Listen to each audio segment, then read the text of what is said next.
Hello and welcome to Access Community Television. I'm Molly Caron. And I'm Ariel Dela Cruz-Yip. We are here to connect you with local stories and relevant voices. MTS Pop It starts off with Black Lives Matter Representative CICELY-BELLE BLAIN, and they discuss the March Against Racism, racial profiling, and whether the VPD should even be at Pride.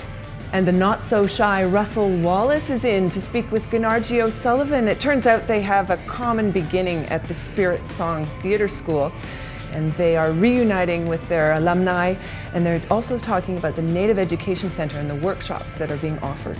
And as our viewers know, homelessness is on the rise. Actually, it's been found that it's risen by 30%. So LJ Meyer is here to report on that issue. And EUGENE CRAIN is back with his Indigenous entertainment, and he's brought guest Mel Kirkland in to talk about the blues and where to hear it on the dance floor.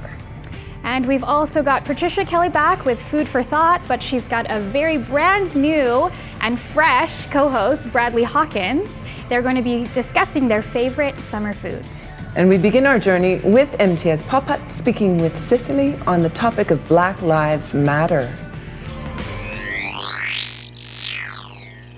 On March 26th, the Vancouver Police Department allowed soldiers of Odin to attack a rally that was at the end of the International Day Against Racism March.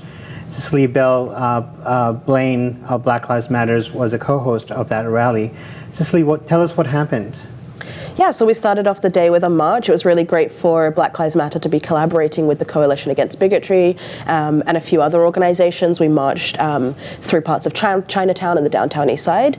However, when we got to the end, a few people were making speeches. We could see that we were kind of being followed by these antagonizing crowds, the Soldiers of Odin, a few different right-wing organizations, and some basically racist, white supremacist Nazi groups. We didn't know to what extent they would target us, but ultimately they kind of basically infiltrated our crowd, weaving through people, ended up picking up chairs. There was some brutality. I myself was up on stage at this point, so I was pretty much seeing everything from where I was standing. It was pretty shocking, pretty scary. They were carrying big Canadian flags. Yeah, they were carrying huge Canadian flags. Obviously, carrying the Canadian flag as a sort of symbol of nationalism, of white supremacy, and also the flag itself was kind of used as a weapon because it came on a big stick. And then at one point, a smoke bomb was thrown, big purple smoke kind of went through the crowds. A lot of people were coughing, vision was lost, and it was really traumatizing. And the police didn't do anything until at this point? So no, the police didn't do anything. The police were kind of there to protect us, so we're sort of standing on the periphery of what was happening and basically witnessed the entire thing.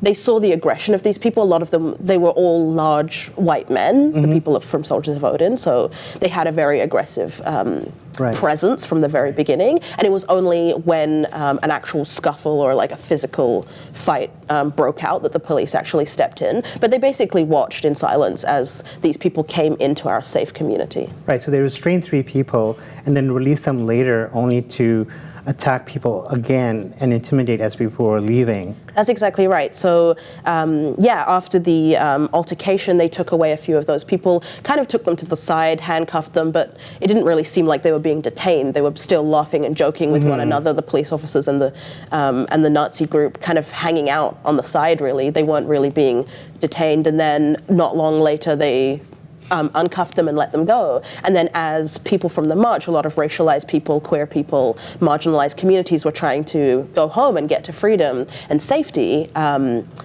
the police officers followed our group. So a lot of Black Lives Matter members were going to Waterfront Station and police followed them. However, the Soldiers of Odin were going the other way, and the police didn't even bother to follow them to make sure that they weren't continuing to cause any harm. And myself and a few other people were heading to the parking lot and were actually cornered by these people. So they didn't allow us to cross the street. They all sort of stood on different sides, were shouting all different kinds of slurs and abusive statements at us. The official statement of the police is that there was no smoke bomb, but clearly there's video evidence that there was a smoke bomb, which is really interesting.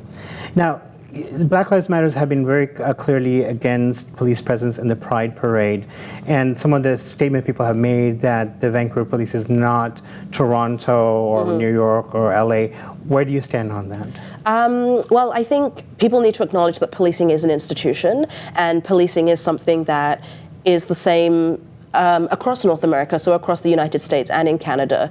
The police operates in a way that it criminalizes certain people, particularly racialized people and particularly black people. So consistently across the United States, we see black bodies being overly targeted, but Canada's not free from that. And the reason why Black Lives Matter Vancouver started is in solidarity with a black man who was shot in Toronto. But we see these same things happening here. So not long ago, a man named Solomon Akintoye was held down and physically abused by Vancouver Police Department because they thought he was someone else. And then also not long ago, the Surrey RCMP actually held a 16-year-old black girl to the ground and physically assaulted her as well. Again, a case of mistaken identity, but really it's racial profiling. So now with the Pride Parade coming in August, where does Black Lives Stand matter about police presence in the Pride Parade? Well, we have been asking for a long time for complete removal of police from the Pride Parade. There is no place for an oppressive institution to be in a parade that is meant to center marginalized and oppressed communities. And Pride was started by queer and trans people of color back in the 60s. So really the police have no place in that, and that's what we stand firmly by. I think originally we did express that we were open to some compromises, but really we haven't felt listened to, and we haven't felt acknowledged, or that our concerns are being heard by the Pride Society or any other mainstream queer communities. So really our ultimate goal is complete removal of the police because we feel that they don't belong there. Cicely, thank you so much for being here, and we'll follow this up as we approach the Pride season. 10 years ago, a tent city was erected in the downtown east side to call for safe and affordable housing. It was recently reinstated at the very same location to respond to the ongoing housing crisis that we're currently facing. LJ MEIJER files this report.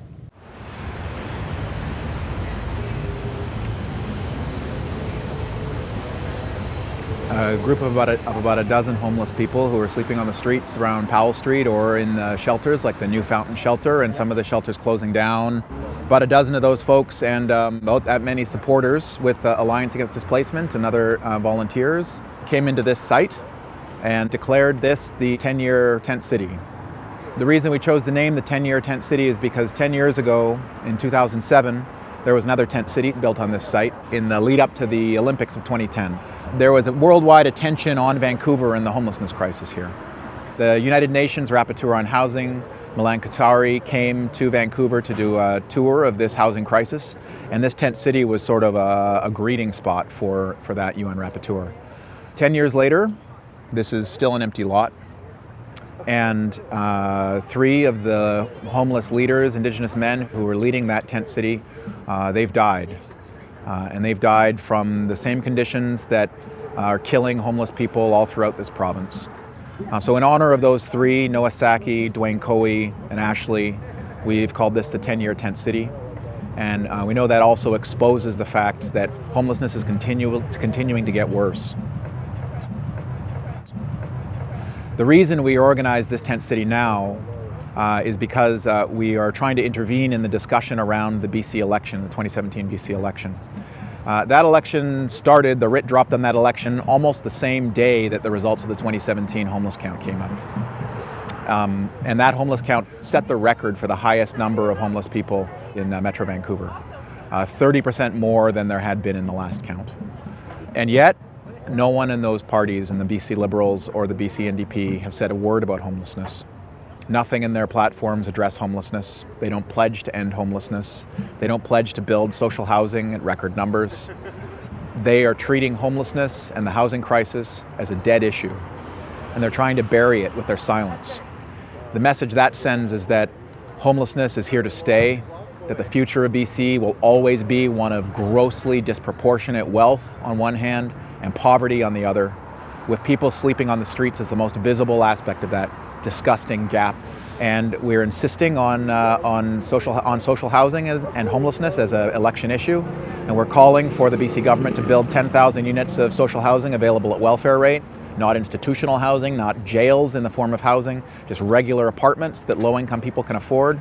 10,000 of them a year, every year, so that we can take the 100,000 people we believe are living in a form of homelessness in BC into secure, quality housing that is sustainable and where they can develop themselves as full human beings. That's what we're doing here. One of the key issues this past May election was access to affordable post-secondary education and lifelong learning, something that the Carnegie Learning Centre does very well. We have Charles Teng in to speak with 3 members of the Carnegie Learning Centre panel. Here they are. Hi, my name is Charles Teng. Welcome to SS Community Television. Today we have 3 guests from the Carnegie Learning Center. They are Lisa Chen, BETSY ALKENBRACK, and CYRENNE. Could you, each one of you, introduce yourself briefly? Lisa, we'll start with you. Okay. Hi, my name is Lisa Chen. I'm the student of the Learning Center. That's very good. And you are also tutor, right? Yeah, and Yeah. volunteer as well. Yes. Hi, Betsy. And I'm Betsy ALKENBRACK, and I facilitate the Learning Center. I work for Capilano University, Community Development and Outreach, and we've had a partnership with Carnegie for 20 years. That's excellent. And Hi, my name is CYRENNE, and I've been tutoring English as a second language and math for the Learning Center for a couple of years now. And I first became involved in Carnegie through the Thursday's Writing Collective, which is across the hall from the Learning Center. And then I saw the Learning Center was there, and I had a bit of a background in education when I was younger, so I went across the hall and started helping out at the Learning Center. that's very good, yeah. Lisa, I know you have been with the Learning Center for many years, first as a student, then turned into a tutor, and also you volunteer there. Yeah. You learn English and computer, and you teach Mandarin and Cantonese and some crafting, right? Yeah. Could you tell us your story with the Learning Center? Oh, yeah. I have a story about Learning Center. About 12 years ago, I was afraid to come near the Carnegie building. Especially, I want to walk far away to wait for the bus instead of the bus stop near the Learning Center. One day, I tell my friend, he smiled. He said, "You follow me, I let you to go." After I get inside, I get a big surprise. Inside is very clean, quiet, the staff polite and friendly. So I like to go later. And later I talked to the Learning Center staff, Lucy and Betsy. They let me to join learning English and computer. And also, they let me to join the event, making cards. And one day, Lucy asked me, "Someone want to learn Mandarin and Cantonese," and asked me to teach. I think I get a lot. I receive a lot. The people teach me so many things. So I want to give some. So I agree. I'm teaching in Mandarin and Cantonese. And I also bring some dried flower from home and teaching them use the dried flower to make card and make bookmark. And I also teach them to do hand exercise. So I'm very happy to join the community center. I want to say thank you for Betsy and Lucy. And I want to say thank you for the volunteer in the community center, in the learning center. They teach me very patiently. Thank you. That's very good. And Betsy, I'd like to know how does the Carnegie Learning Center function? What kind of learning activities you provided? And those students, tutors, volunteers, are they just from the downtown east side or beyond? And who are they? What are their needs and expectations? Wow. Yeah. Okay. Well, maybe I could just give an example first. I'm thinking of a young mom called Carly, and she came in on a Monday. She was feeling a bit nervous about her English, so she brought her neighbor in, and she wanted to set something up on her husband's work day so she could come in the morning and he could come in the afternoon, and they'd take care of their child care. And she brought her neighbor with her to translate. Her neighbor ended up staying for help with her English as well. So we had 3 different situations. We had a young mom who wanted to get work, and also just kind of family literacy things, helping her family, but also mainly really wanted to get work, had to improve her English. Her husband needed to improve his English to get ahead. He was already working, but in order to get ahead. And then we had a senior who had pretty good English, but she really felt like she wanted to get better. And Lisa's a really good example of that. We have lots of Chinese-speaking seniors from the community who come in. They didn't get a chance to learn English when they first came, and now they do. But we don't, it's not just an English as a second language place. We also offer people who want to work on their high school upgrading. We have lots of people who come in for basic computers. As Gilles was saying, we have a writers group. We have crafts. Whenever anybody expresses any interest in teaching, sharing a craft that they know, we'll set up a workshop. We have a young actor who's going to be doing a workshop this week. She got a grant to do a play, so she's going to do a play reading. So it's just a huge variety of things, but it's all around learning, around improving, and just becoming better citizens and better more active in their communities and their families. Yeah. That's wonderful. And also, can you tell us how Capilano University partnered with the Carnegie Community Center and the Learning Center as well? And what kind of partnerships and supporters you think the Learning Center can get? Right. And also, the center, what does the center need the most? Who can help and how? Oh, wow. Okay. You ask good questions.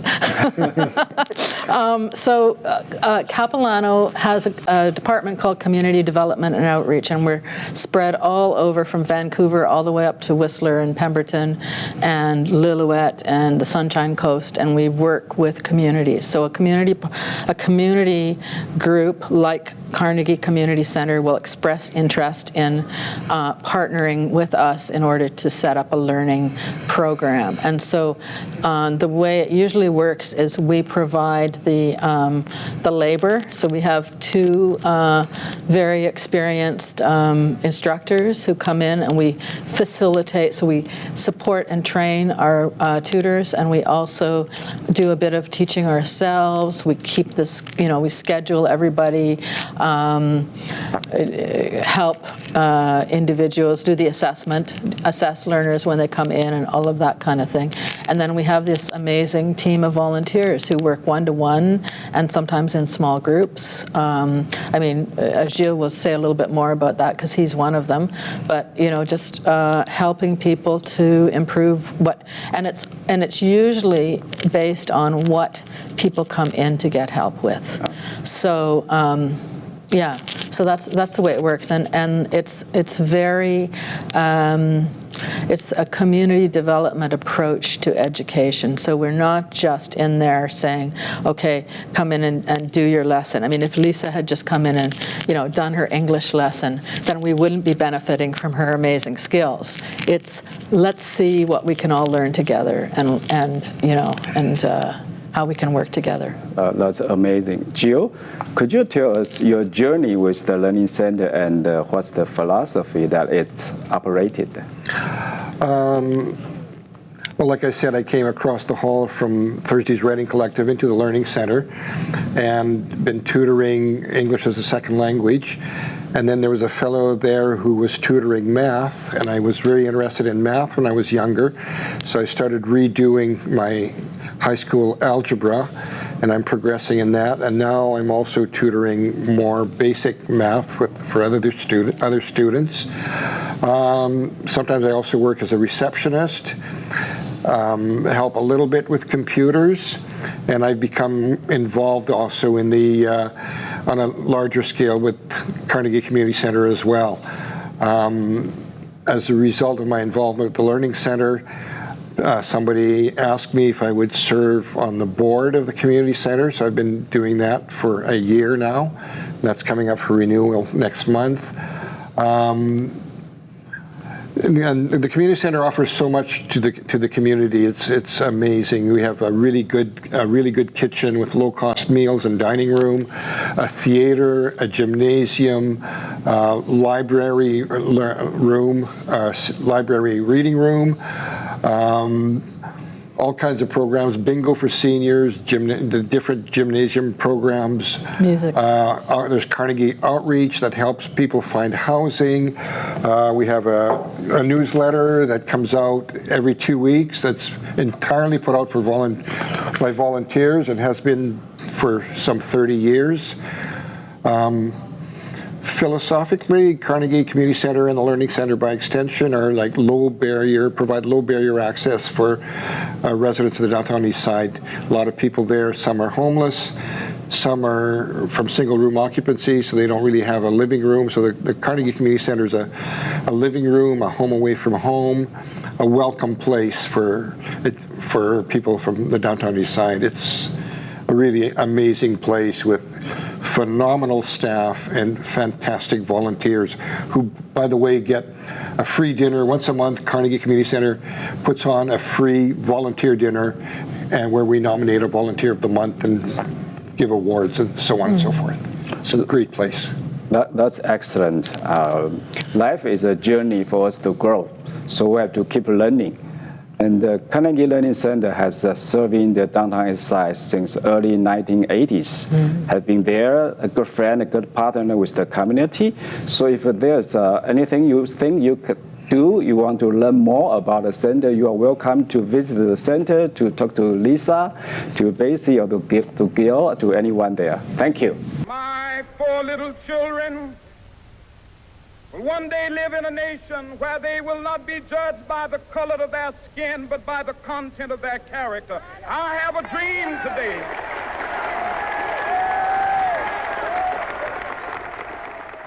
Next up, we have Russell Wallace in to speak with GUNARGIE O'Sullivan about Spirit Song, a former theatre school that is reuniting this July to bring us workshops and performances and a radio play. Here they are. Welcome to Access Television. I'm GUNARGIE O'Sullivan, and I sit here with special guest Russell Wallace from the Lillooet Nation. You know him from Kalanui to the Native Education Center. This year, the Native Education Center is celebrating the 150th year of Canada. And they are inviting a really great initiative with the Spirit Song Reunion, a festival, and Russell is here to tell us all about it. Russell. Hey. Yeah. Actually, I first met you at Spirit Song Theatre. You and I got to work on a few projects together. That's right, yeah. Uh-huh. And Spirit Song was quite the hub, really, if you think about it. It was, yeah. It was an amazing place. I mean, there was the theater program, there was theater production, but primarily, I think the best thing about Spirit Song was it was a hub. It was, you know, where artists gathered. Yeah. And not necessarily theater artists, like everybody. Everybody. And so, A lot of people made a lot of discoveries at Spirit Song. They may have gone there to be engaged in a theater production, or perhaps they had programs like new initiatives where they could go and be trained in basics of theater, acting, you know, set design and things like this. But then they discovered they were musicians, or that they were actually script writers. And for others like Carmen Moore, she discovered that she was one of the best actors here in Canada. True. True, right? Yeah. And other people discovered that they were powwow MCs, or performance artists, or high-tech computer coding kind of people. That's right. So yeah, like it was a very like diverse. you. Back to you. No, I'm just kidding. Back in the old days. Yeah. But yeah, no, there was a lot of people that went through there, and a lot of people still are still connected to each other. Yeah. I know. I stuck with music. Yeah. You know, I discovered I'm not the best actor, but I can do music. So You're pretty shy. I was really shy. Still kind of shy too. I am still kind of shy. Yeah.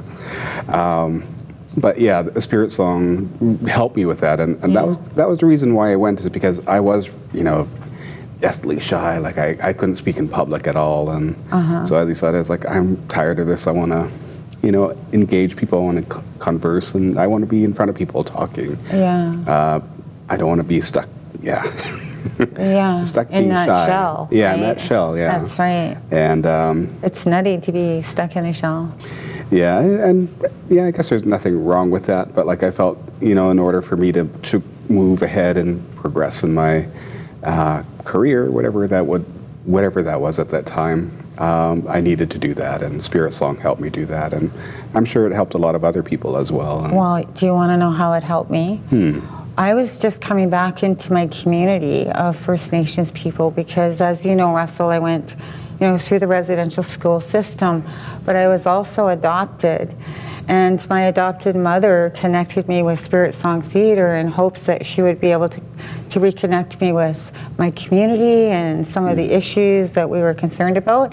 And Spirit Song put out some really great productions over the years that created an awareness in a very entertaining way. And we got to grow in our shoes as theatrical actors, and some went off into film. Kelly Roulette, she worked for Global TV, and she started off at Spirit Song, and currently writes as a really proud mom, and continues to work as a journalist and a lawyer. And Evan Adams is a doctor, you know, and Sam Bob is out there full force. Yeah, Clumpa Bob. And Clumpa Bob started her own theater company.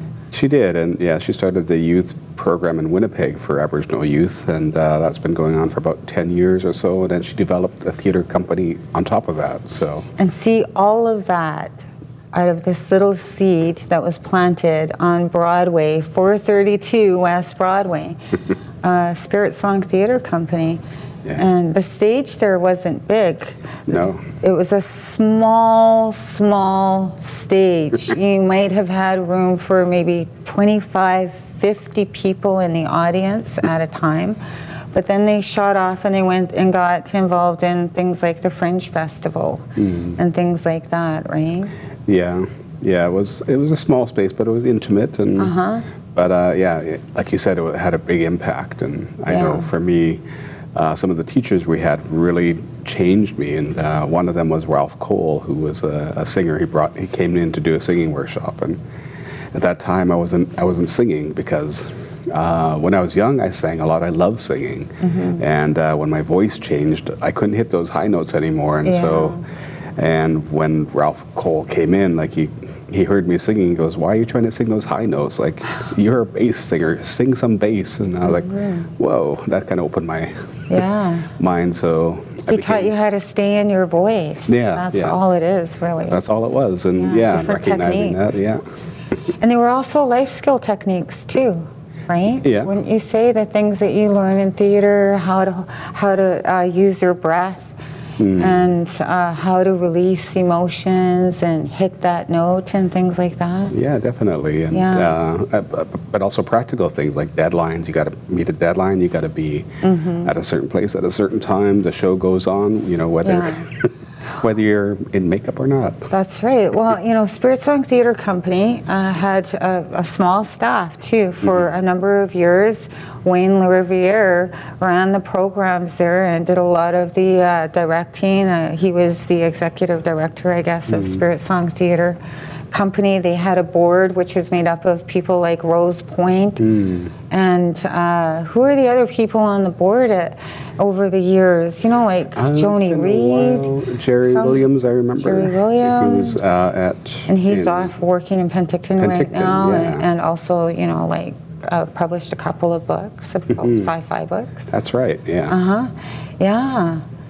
And then getting back to the importance of this theater company was that it did bring people back to the community. You still had strong roots as an Indigenous person.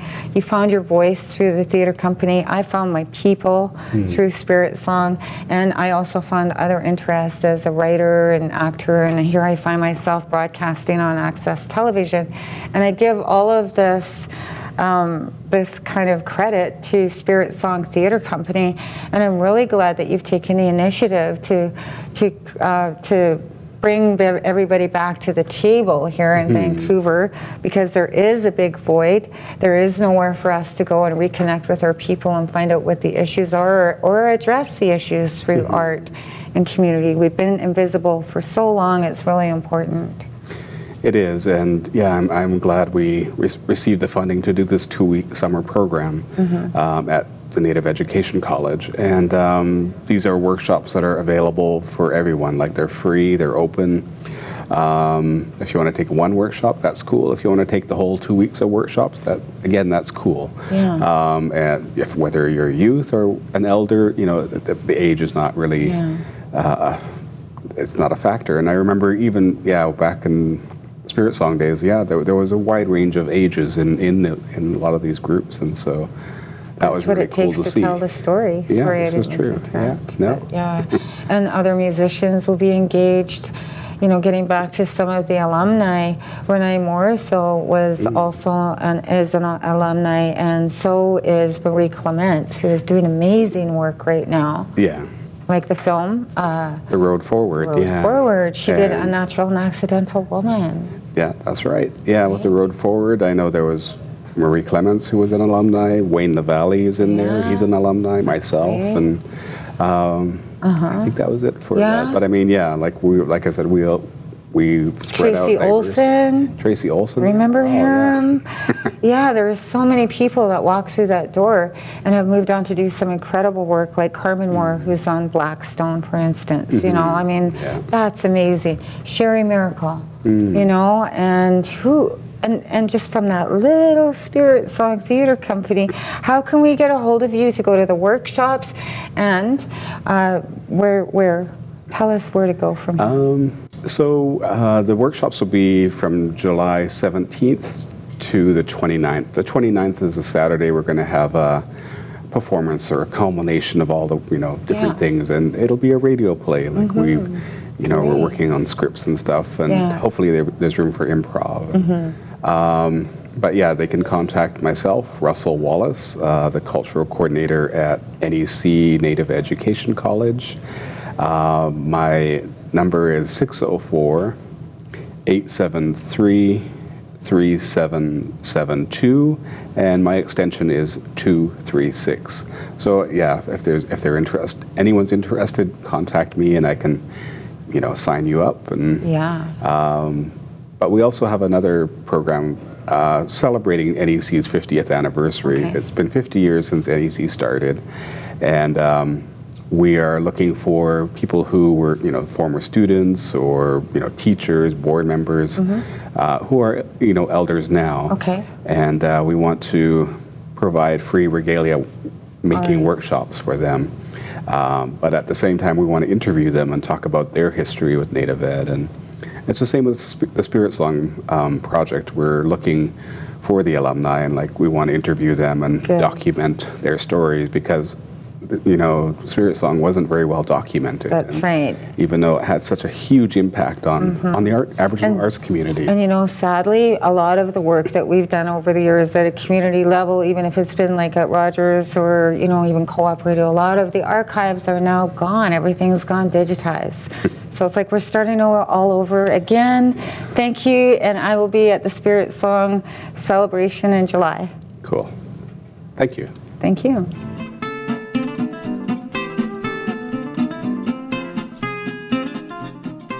Hello there, I'm Patricia Kelly, and today I've got a new co-host.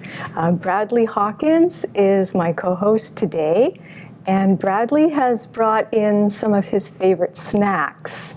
And so let's start with you, Bradley. Can you tell us what you brought today?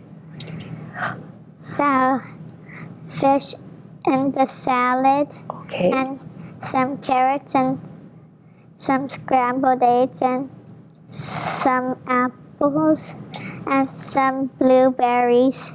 Which ones did you get at the farmer's market? This one and that one. Oh, so you got the carrots at the farmer's market and you got the salad too? Wow, I like your idea. You've put fish on your salad. I don't think many people would think of doing that. The scrambled eggs were made by my mommy. She made the scrambled eggs for you.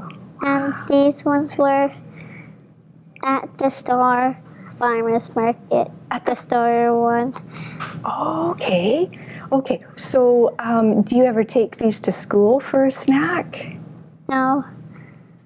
You don't? So this is what you would eat when you get home from school, I guess. Okay, well, that looks really healthy. I really like... Yeah, I like the assortment. You've got some fruits, you've got vegetables, you've got some protein too, you've got the eggs and the fish. So I think you have some really healthy snacks here. It's a candy fish, but it's a healthy candy. Oh, I like that idea. Do you know where we can get candy fish? Can I get some somewhere? At per party. It's juicy, well, maybe you can tell, we can tell the viewers later where we can get that fish candy. That looks really good. I think that's salmon. Is that salmon? Yeah, that's salmon. Well, let me tell you a little bit about what I brought in today. So I decided to go with peas. Do you like peas? I love them. You love peas. Do you usually cook them and have them with butter for dinner? You don't? And the dinner. And for dinner. Yeah, I think most people will have peas and carrots for dinner. Of course, you can also eat them fresh as well. And so, since it's the end of spring and early summer, so I put together a salad. And just like you, I got some mixed salad greens. And then I sliced up some radishes. And the peas are in the middle there. And peas are also, they're a really good source of carotene too, like the carrots, because they're vegetables. So we need to have them with a little bit of fat. So instead of putting butter on them, what I did was I made a salad dressing with yogurt, with a full-fat yogurt, and chopped up some chives and some mint and put that in the salad dressing as well. And another way to serve this, if you didn't want the salad greens, you could make something called couscous. Have you ever heard of couscous?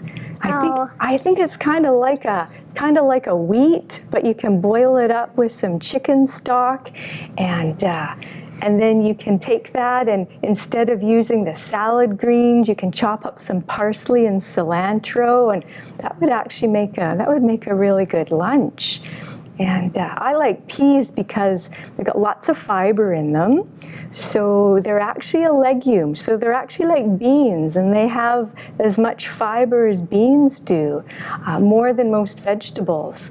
And they're also a really good source of folate. and that's vitamin B9, and so that's why I chose peas. Yeah, and you like peas too. So, is there anyone you'd like to say goodbye to as we wrap up today?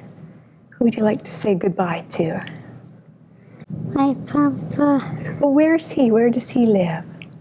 He's working. He's not at Port Hardy anymore. He's not at Port Hardy anymore. But you like to say goodbye to him? Yeah, maybe he'll see you on TV then.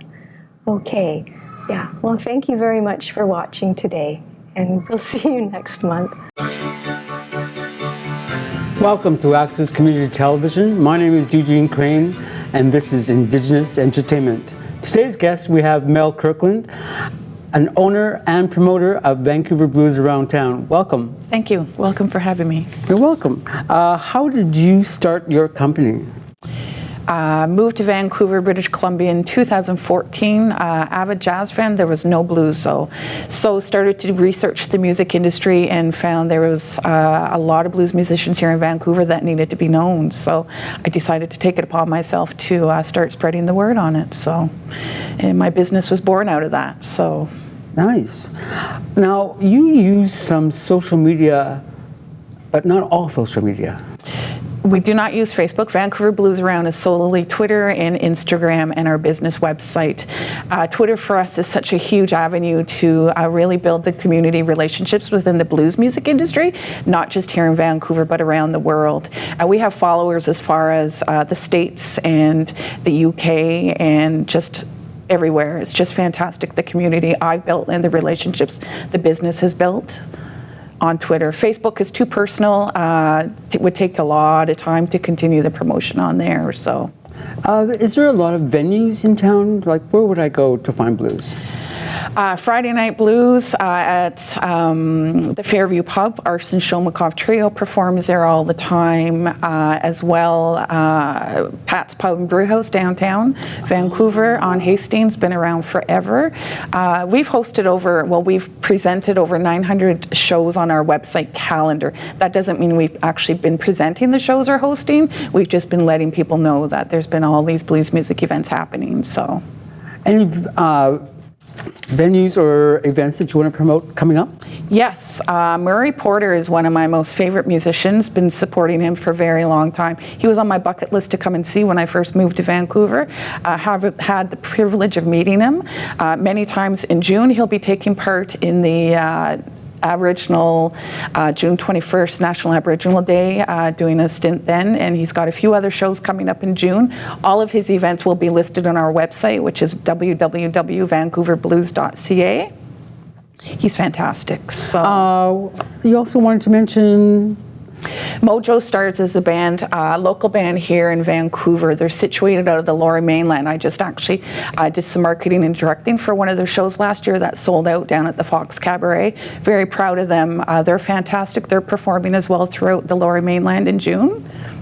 Various venues out in Langley, Vancouver, and out in New Westminster. So. Any festivals coming up? Nanaimo Summertime Blues, one of the best festivals as far as I'm concerned in BC. Top-notch musicians this year. One of the shows that we will be over taking part in doing media coverage for. So, cool, right on. Thank you, Mel. I also want to mention today on Indigenous Entertainment Access, Aboriginal Community Centre Employment Services. So if you're looking for a job, please check out Access. Anything else you want to mention? Well, we want people to know that blues music is alive in Vancouver. It's our passion to let people know that. It's slowly taking place that people are finding the website. A lot of out-of-town people find our website on the internet, and it's a privilege to be able to promote and market the blues music because we've had over 950 events in the Lower Mainland, and that's a lot of events. That's a lot of events. Yeah, blues music is our passion, so. Wow. Would you say there's less venues or more venues? Or I heard something about venues closing and not supporting enough people. A lot of venues are closing down, but despite the fact that the venues are closing down, there's still a lot of venues. There's probably about 6 key venues in the Lower Mainland that still market the blues music. It's a matter of having the people get out and support it though, so. That's true. So please support the blues. Check out Vancouver Blues Around Town. This is Mel Kirkland. My name is Eugene Crane. This is Access Community Television. Hey guys, I just want to invite you all out to our open mic every Wednesday here at Shop Wrong. It's 1192 East Hastings. 7 o'clock we kick off. We've been blessed with so many different talents to roll through. So hopefully we see yours next week. Shop Wrong, East Hastings, 1192 Vernon Drive, every Wednesday night. Hello again, I'm Molly Caron. I'm happy to have Pierre Lechner, the Artistic Director of the Vancouver Outsiders Arts Festival. It's first year here in Vancouver, and we have an artist from the outside who's come to the inside. We have EDZY on set today. Let me begin with you, Pierre. Just to recap, what is the difference between an insider artist and an outsider artist? Thank you. That's indeed a good question, because outsider and inside artists have, I think, always existed in one way or the other. It's not a new phenomena. However, in the past 100 years or so, people are becoming more interested in this phenomena, in this space that exists, and have defined it in different ways. So for the last about 40, 50 years, the term outsider artist has been used for a group of artists whose work and space of practice is outside of the traditional mainstream art market type of place. But the definition itself has also widened. So it does now include people that are there, artists that choose not to be part of the art market. Artists who do not, because of either personal reasons, as well as perhaps inequalities or disabilities and so on, do not have either the tools to make it into the art market, and yet spend their life making art. And I believe, unfortunately, these artists who definitely have, for the past century, definitely influenced those that do make it the inside, there's a need to have the public become more aware of them, and also to promote them and help them make a reasonable living at their art. Excellent. And Vancouver's doing this for the first time. I understand that this happens in other cities. Right. How is Vancouver different? In particular, in Europe, there's been a longer tradition of recognizing outsider artists. There's also collectors that do that, and certainly in cities such as London, New York, and Paris, there is now for several years have been outsider art fairs. Ours is quite different. It's different in the sense that, number one, we do not charge the artists for participating in a festival. It's a free. So no financial barrier. No barrier there for the participant or the audience. That's right. It's a free admission, and furthermore, they get 100% of the proceeds. So if they sell their work, we don't. The Community Arts Council, who is funding this festival, will not. It'll be all done by volunteers and for us. Well, that's excellent, and that's happening for 2 days at the Roundhouse Community Centre in Vancouver on August 11th and 12th. That's right. And we have an outsider artist. Very quickly, I want to ask you, because I'm happy that you made it to the set. Tell me, as an artist, what is your discipline and what are your barriers? Well, my discipline, I would categorize that as deconstruction. And it doesn't mean just tearing things apart and gluing them back together. There's kind of a theory that goes along with it from Derrida's thoughts, who purloined, I guess, some of the terminology, deconstruction, but he added some kind of meaning to that I've incorporated into my art. I started with Malevich in the beginning. Before I went to university, I went with Malevich, considering white paintings, and try to get a new invention with white paintings and close the door on it finally, which I thought I did with a dihedron painting. What are my barriers? Oh my goodness. I started to do this on my own and worked on it for years, and finally ended up going to university and understand the theory a little bit better, and still could not promote myself since graduating in '92 until I ran into Gallery Gachet, who helped me get past several of my barriers and trying to get over my anxieties about dealing with people. This is a big experiment for me, actually. This is So yes, this is You a are big your own opportunity. barrier. Yes, I am my own barrier, and now I'm involved with the with Vancouver Outsider Arts Festival and trying to promote them as well. So we'll see where that where that goes in the future, because we're trying to go ahead and extend this past this year as well. Thank you, EDZY, EDZED, and Pierre, very much for joining us on Access Community Television. We'll look for you at the Roundhouse this August 11th and 12th at the Vancouver Outsider Arts Festival. I'm Molly Caron. Thank you so much. Thank you.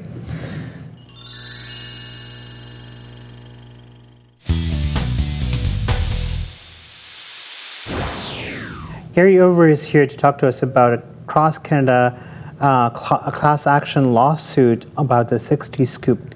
Gary, tell us about that. Yeah, the class action lawsuit, it's called the 60 scoop, and what it details is it's about Aboriginal peoples across Canada during the 60s and into the mid-70s were apprehended by Child and Welfare and were adopted out to non-Aboriginal homes. And some of the government had, had put together these agencies to allow this to happen. And what happened is that a lot of the 60 scoopers, is what we call them, we lose their language, lose culture, they lose their identity. So, they move through the world and, they're not even really accepted by their own people. Right. In a lot of ways. So it's so what they've done is they filed a class action lawsuit across Canada. There was it was pushed forward first through Ontario, and now it's being pushed through in every other province. And there's a number of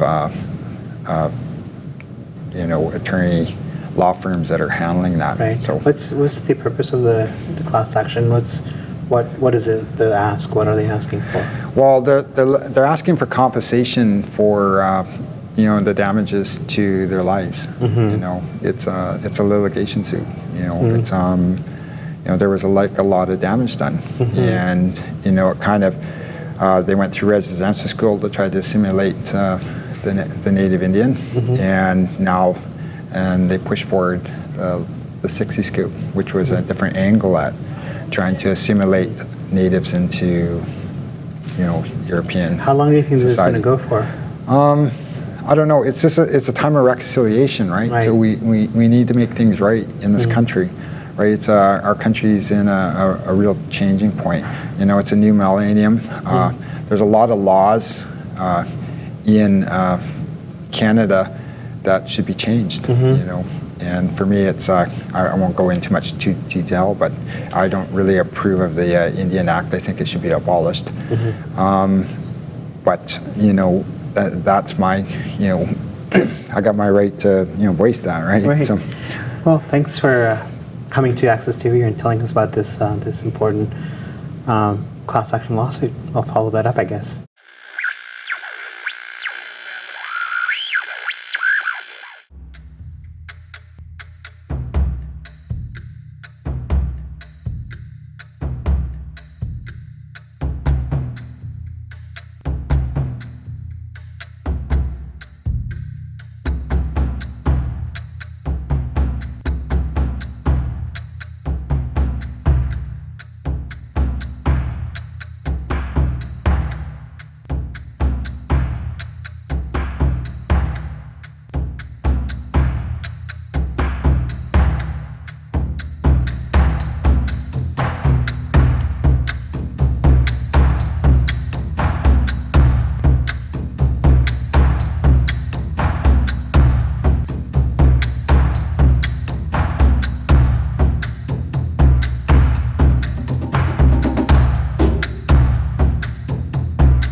School, work, bills. That was an infomercial produced by Shabnam Nag, a student at Emily Carr, and she was working on the Future of Education project, funded by the Faculty Association of Emily Carr's University. And grateful acknowledgement for the support of the Federation of Post-Secondary Educators and the Emily Carr Faculty Association. So that's our show, folks. Thank you for your attention. We're going to end with Crystal and Sarah, mother and daughter, who are both residents of the 10-year tent city. A few days after this interview was filmed, Sarah, at 4 months pregnant, was arrested by police. And as we're filming this episode right now, she remains in jail. We hope she's okay, and we hope we can find some solutions. Maybe with this new legislative representatives, there will finally be action on resolving our housing crisis. Until then, Access TV continues to tell important stories. Up next, in our next episode, we'll be hearing from the Vancouver Tenants Union, and they're advocating for rent control, eviction protection, and overall resisting displacement. Hashtag halt housing action for local taxpayers. There's strength in numbers. And so we invite you to get in touch with Access TV while we're still here. We want to hear your story. We can handle the truth.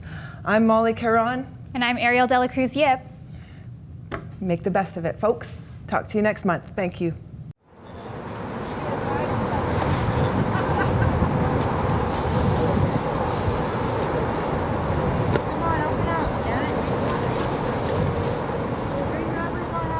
I was working. I had a place. I had my kids. And I had a very good life. I had a full-time job. And what did you do? I was a dishwasher. Well, I was in an abusive relationship, lost my job, and lost my kids, and I just gave up. But I do care about my daughter and my son-in-law and my kids, you know, I'm still trying to keep going. And your daughter's here with you in the cab? Yes, she is. Yeah, her tent's just right there. And is she homeless as well? Yes, she is. And she's pregnant. She is 4 months pregnant. Being pregnant and being homeless, it is hard. When is your baby due? On September 11th. Yeah. I know, what a day. Me and my boyfriend went to go stay in a shelter. We got bit up really, really bad by bed bugs because it was just infested. Like, we had bites all over our bodies. My friend Gina, she was staying in a tent in front of the living room, and I went and stayed with her. And then eventually I got my own tent. How was your sleep last night? It was very warm. The ladies had given me a bunch of blankets and this tent, and I'm so grateful because this is better than sleeping on a cement ground with newspapers and the harassment of the cops, I don't like it how they just go around and think that they can just take people's shit and throw it away. Like, I did tell them I was pregnant that one time. I bought a bunch of baby stuff for my baby with my own money out of my pocket, and they just threw it out. You know, everybody's supportive, everybody helps, everybody looks out for one another, and that's much better than the sidewalk. Exactly. And now I can go back to work again, and because I have this, and yeah. So is that what you'd like to do, go back to work? Yeah, and then just keep working until I get another place for me, my daughter, and my son-in-law, and, you know, my family.